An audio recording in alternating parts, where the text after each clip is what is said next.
Salut à tous, j'espère que vous allez bien. Aujourd'hui on est le 9 octobre, journée mondiale du handicap, un thème qui nous tient vraiment à cœur à Essentiel Radio. Et ça tombe bien puisqu'il y a quelques semaines on est parti à Limoges pour assister au colloque national de la Fédération des AFP, les associations familiales protestantes, thème du colloque Famille et handicap.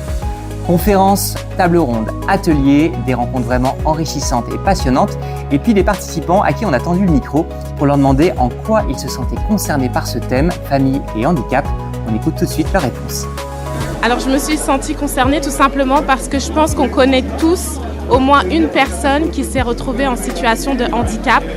Et par ce biais-là, ça m'a donné envie de pouvoir étudier la manière dont on pouvait être une réponse. Je pense que c'est essentiel que nos églises soient interpellées et intéressées par les problèmes liés au handicap, et en particulier concernant l'accueil des personnes en situation de handicap, chose qui a été souvent déficitaire dans nos églises, mais je crois qu'il y a une prise de conscience actuelle et c'est tout à fait bénéfique.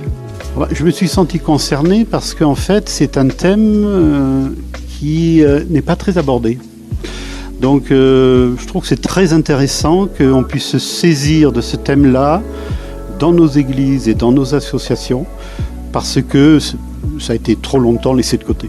Alors déjà dans notre association et aussi dans l'église à laquelle nous sommes aussi en lien, il y a déjà des personnes handicapées et donc bien sûr nous les accueillons du mieux que nous pouvons, mais c'est un sujet qui donc nous a interpellés même si nous n'étions pas spécialement formés pour cela et c'était justement l'occasion. Le principal élément, c'est que moi-même j'ai un fils qui est en situation de handicap. La deuxième raison, c'est que je suis président et que je suis convoqué à ce colloque. Dans l'église où je suis, on ne parle pas beaucoup du thème du handicap et j'avoue que ce colloque a ouvert des portes dans mon esprit et je vais être plus vigilante, plus attentive aux autres. Parce que je suppose qu'il y a des handicaps qui sont cachés, des souffrances cachées. Nous sommes une AFP qui prenons en charge des sans domicile fixe. Beaucoup sont des handicapés de la vie, notamment sur le plan psychique. Et effectivement, on était quand même tout à fait concernés. D'autre part, dans notre église, nous avons un couple qui a eu 2 enfants polyhandicapés. Et ça nous a aussi interpellés et remis en question d'une certaine manière. Parce qu'on se rend compte qu'on n'est pas toujours à la hauteur de l'enjeu de la famille qui est concernée par le handicap. Concerné parce que mon épouse et moi sommes tous les deux des professionnels du social. J'ai été éducateur spécialisé pendant 15 ans, qui a travaillé auprès d'adultes souffrant de TSA.